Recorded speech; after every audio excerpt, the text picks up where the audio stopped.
Pakistan cricket, 1 minute down, next minute up.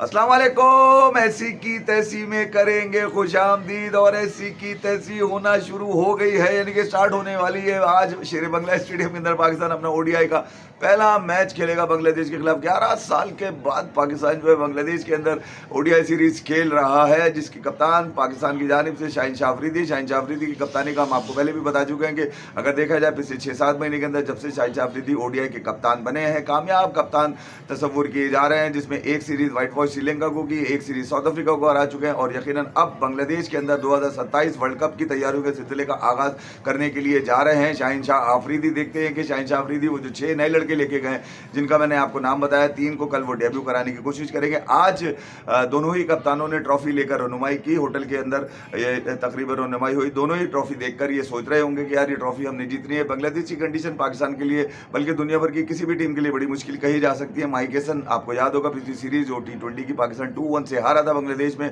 वहाँ mic Hesson pitch पे sir मार मार के रोते रहे और कहते रहे कि इस तरह की कंडीशन तो कहीं भी दुनिया के अंदर नहीं होती है। अब तो बड़ी सब स्टैंडर्ड पिचेज हैं बांग्लादेश के अंदर। अब इस मरतबा ओडीआई सीरीज के बाद माइक हैसन के क्या इरादे होंगे ये तो मुझे नहीं पता, क्या कहेंगे ये भी नहीं पता, लेकिन माइक हैसन इस वक्त शदीद क्रिटिसिज्म की जद में है, क्योंकि इस ओडीआई सीरीज के अंदर बाबर आजम भी नहीं, उनसे कई सवाल भी हो चुके हैं बाबर आजम के ऊपर इस सीरीज को लेकर। लेकिन शाहीन शाह अफरीदी बड़े इत्मीनान में, बड़े पुरअतमाद नजर आए अपनी इस स्क्वाड को लेकर, जहां पर उन्होंने आज बताया कि वो 3 डेब्यूटांट को यकीनन जो 3 प्लेयर को डेब्यू कराएंगे, जिसमें मास सदाकत का उन्होंने बता दिया, ओपनर है शाहिद फरहान को उन्होंने बता दिया।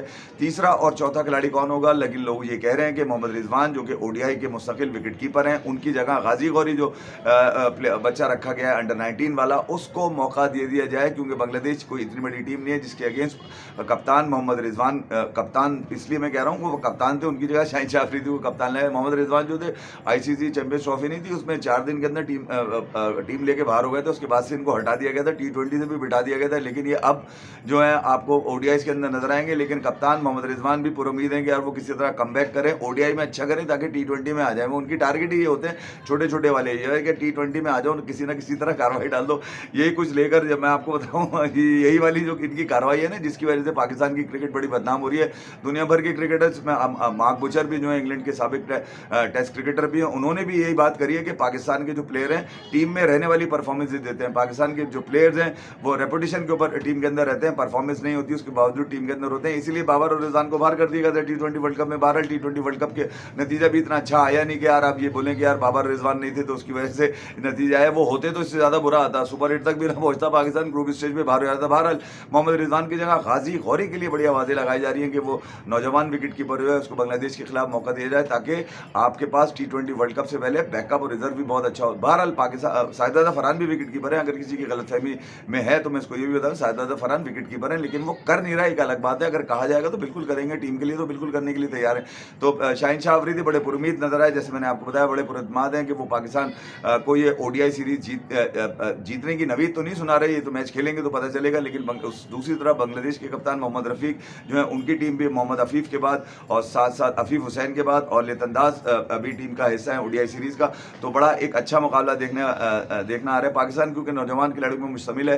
नौजवानों में इसलिए कहूँगा कि 6 तो डेब्यूटेंट पाकिस्तान लेके गया है, जिसमें शाहिद फरहान भी डेब्यू करेंगे ओडीआई के अंदर, उसका डेब्यू हुआ नहीं है। शाहिद फरहान का अभी तक ओडीआई वो खेले नहीं है। इसमें मोहम्मद हारिस आपको बताइए उसी अंदाज से जिनका है मोहम्मद वसीम जूनियर जो T20 स्क्वाड में थे, उनको आखिरी टाइम पे बाबर आजम लेने के बाद ड्रॉप कर दिया गया, उसके बाद अब वो ओडीआई के अंदर नजर आ रहे हैं। हुसैन तलत जो T20 खेलते थे मगर उनको भी ओडीआई की परवाना दे दिया गया, वो भी ओडीआई यहाँ पे खेलते नजर आएंगे। तो पाकिस्तान लगी बद्दी परफॉर्मेंसेज देने के लिए पूरी कोशिश करेगा, लेकिन T20 वर्ल्ड कप के बाद जो पाकिस्तानी क्रिकेट फैंस के आंसू पोंछने के लिए शाहीन शाह अफरीदी के बाद बेहतरीन मौका है कि वो क्रिकेट फैंस को अपने करीब लेकर आए। बांग्लादेश को मैं ये तो नहीं कह रहा कि आप व्हाइट वॉश कर दें, मगर 2-1 से मारने की भरपूर कोशिश करें, ये ना बांग्लादेश में आपको घेर घार के ये लोग मार ही न दें, बांग्लादेशी पढ़ के। बहरहाल एक अच्छे मुकाबले की तवक्को है पाकिस्तान वहाँ पे अब किस तरह की परफॉर्मेंस है। शेर बंगला के अंदर पहला मैच खेला जाएगा दोपहर 1 सवा 1 बजे, उससे पहले मेरी कोशिश होगी ऐसी तैसी या फिर मैच के फ़ौरन बाद अगर पाकिस्तान जीत गया तो मैच अगर पाकिस्तान जीत गया तो मैच के फ़ौरन बाद आपको अपडेट इसकी ज़रूर दूंगा। लेकिन उसके साथ साथ एक बयान जिसने T20 वर्ल्ड कप जीतने वाली टीम के लिए बड़ा किरकिरापन पैदा कर दिया, वो थे भारतीय टीम के साबिक प्लेयर जो 1983 वर्ल्ड कप के विनर्स हैं उसके अंदर शामिल थे, कीर्ति आज़ाद। उनका बयान मैंने एक्स के ऊपर पढ़ा, सोशल मीडिया के प्लेटफॉर्म में, जिसपे उन्होंने शेम ऑन यू इंडिया लिखा और उसके बाद नीचे उन्होंने बहुत सारी चीज़ें लिखी जिसमें उन्होंने कहा कि यार टीम के अंदर हिंदू खिलाड़ी भी हैं, मुस्लिम खिलाड़ी भी हैं, क्रिश्चियन खिलाड़ी भी हैं और साथ साथ सिख खिलाड़ी भी हैं। तो ऐसा हो नहीं सकता कि आप जो है टीम इंडिया की ट्रॉफी है 1.4 बिलियन की ट्रॉफी, आप उसको लेकर टेम्पल में चले हैं। सूर्य कुमार यादव, जय शाह और क्या नाम है गौतम गंभीर जो है वो मैच जीतने के बाद आईसीसी की जो ट्रॉफी है वो लेकर हनुमान के टेम्पल गया। उसके बाद वो कंट्रोवर्सी सामने आई। उस वक्त तक तो शायद लोगों को अंदाजा नहीं था, मगर ये आग पकड़ गई ये बात। कीर्ति आज़ाद जो कि एक पॉलिटिशियन हो चुके हैं, अब मुझे याद है उनकी कुछ तस्वीरें मुझे याद है, बल्कि कपिल शर्मा का एक शो मुझे याद है, मैंने उनका देखा था, वहाँ पर उनकी थोड़ी सी ध्यान में मेरे आ रहा है, मगर उनका स्टेटमेंट मैंने ज़रूर निकाल के पढ़ा जिसमें उन्होंने कहा था कि यार ये कौन सा तरीका है कि यार आपने जो है इंडिया की ट्रॉफी जो थी वो आप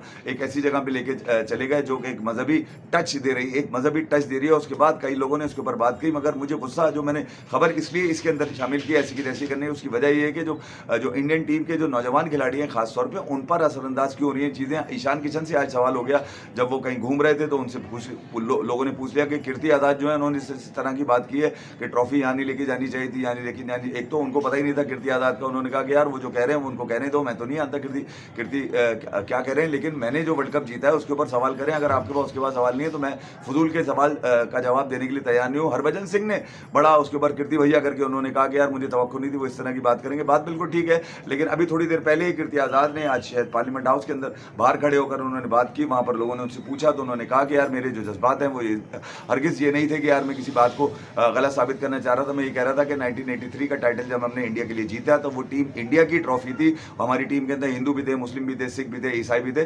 तो हमने उस ट्रॉफी को किसी भी तरह से मजहबी टच देने की कोशिश नहीं की। तो ये ट्रॉफी जो है टीम इंडिया और इंडियन क्रिकेट फैंस की, इसको ऐसी जगहों पर ना ले जाया जाए जहाँ पर सवाल उठने शुरू हो जाए। मगर उसके बाद लोगों ने उनसे पूछा क्या मंदिर ले आना जुर्म है, क्या मंदिर ले आना जुर्म है। उसके बाद कोई सवाल नहीं था। यकीनन जो उनकी सोशल मीडिया के ऊपर जो लिखा जाना था उसके बाद से आग तो बढ़ गई है और यकीनन कहीं ना कहीं इसके ऊपर बात हुई है। मेरा मानना सिर्फ ये है कि वो जो खिलाड़ी जो टीम इंडिया के लिए किसी भी टीम के लिए खेलते हो उन पर किसी भी तरह की मजहबी या सियासी कोई उनसे सवाल ना किया जाए। उनके पास कोई जवाब नहीं होगा, वो कॉन्सेंट्रेटली कॉन्ट्रैक्टेड प्लेयर है, उनसे आप क्या पूछेंगे यार। कोई पूछे दिखाए गौतम गंभीर से फिर मैं मानता हूँ, ठीक है। हरभजन सिंह ने अपने तई उन्होंने जवाब तो दे दिया, और भी कुछ लोगों से पूछा जाएगा तो शायद वो जवाब दे देंगे। मगर ये कि यार ये जो तरीक़ेकार है, जिस अंदाज से कीर्ति आज़ाद ने कहा है कि हो सकता है उनके नज़दीक ये कोई सियासी माइलस्टोन हो सकता है, कोई सियासी माइलस्टोन हो वो अचीव तो कर लें, मगर शायद उनको ये बात ऐसे वक्त में जबकि इंडिया तीसरा टाइटल जीता है 2007, 2024 और उसके बाद 2026 का ये टाइटल जीता। मगर एक साथ साथ एक खबर और भी चली कि विराट कोहली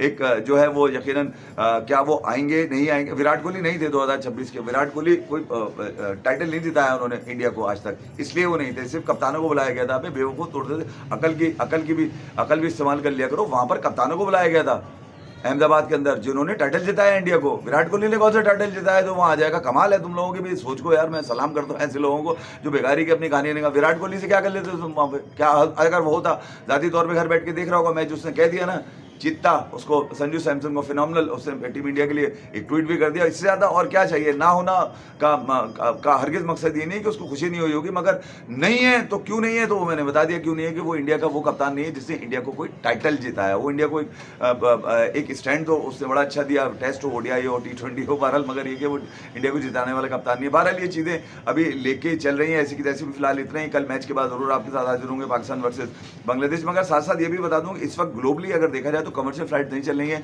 पाकिस्तान का स्केड्यूल तो अनाउंस हो चुका है जो है PSL का, पाकिस्तान सुपर लीग का, मगर अब तक IPL का स्केड्यूल अनाउंस नहीं हुआ है। कहा जा रहा है कि 20 दिनों का स्केड्यूल अनाउंस किया जाएगा, उसके बाद मजीद डेट्स आगे बढ़ाई जाएंगी। इस वक्त मामला जो है वो देखा जाए तो इस रीजन के अंदर बड़े मुश्किल हैं। जैसे मैंने आपको बताया कमर्शियल फ्लाइट की वजह से दुआ की जाएगी यार किसी तरह कमर्शियल फ्लाइट के मामला खत्म हो ताकि क्रिकेट के मामला शुरू होते हो कि ऐसी की तैसी में करने में मजा है। अपना बहुत ख्याल लगेगा। Thank you very much. अल्लाह हाफिज़। Pakistan cricket, 1 minute down, next minute up.